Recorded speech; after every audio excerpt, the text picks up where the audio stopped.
Hi, good evening to all. I am Imran ఆస్పత్రి. ఈరోజు ఎందుకు సోషల్ మీడియాలోకి వచ్చానంటే, సెప్టెంబర్ 5కి ఒక ప్రత్యేకత ఉంది. అది ఏమిటనగా మీకు అందరికీ ఇది తెలిసిన విషయమే. అది ఏమిటంటే టీచర్స్ డే, ఉపాధ్యాయ దినోత్సవం. డాక్టర్ సర్వేపల్లి రాధాకృష్ణన్ గారి జన్మదినాన్ని పురస్కరించుకొని మనమందరం కూడా టీచర్స్ డేను ఘనంగా జరుపుకునే వాళ్ళం. మనం చదువుకునే రోజుల్లో ఇప్పుడు కూడా జరుపుకోవడంలో ఎటువంటి తప్పు లేదు. రియల్గా చెప్పాలంటే ప్రతి ఒక్కరు కూడా ఈరోజు తమ స్కూళ్ళలో చాలా చక్కగా ఎంతో ఘనంగా ఈరోజు టీచర్స్ డేను జరుపుకుంటారని భావిస్తున్నాను. డాక్టర్ సర్వేపల్లి రాధాకృష్ణన్ గారు చాలా మందికి ఒక రోల్ మోడల్ ఆయన. అలాంటి వ్యక్తులు మన భారతదేశంలో పుట్టడం మనకు చాలా అదృష్టం.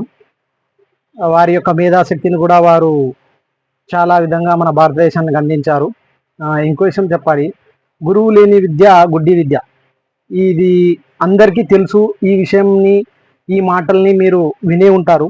బట్ ఏమిటంటే గురువులు కూడా ఎప్పుడు తమ శిష్యులు తమ కంటే అత్యున్నత స్థానంలో ఉండాలనే భావిస్తారు.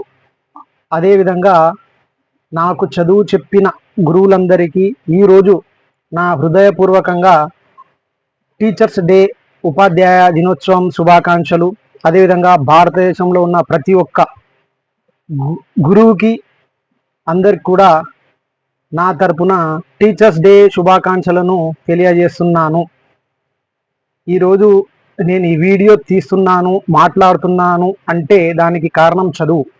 ఆ చదువు నేర్పింది ఒక గురువే. అలాంటి గురువులను మనం ఎప్పటికి కూడా గౌరవిస్తాం. వారి యొక్క ఆశయాలకు అనుగుణంగా మనం ఎదుగుదాం అనే విషయాన్ని ఈరోజు చెప్పాను. అదేవిధంగా once again to all teachers, happy teachers day. Thank you so much.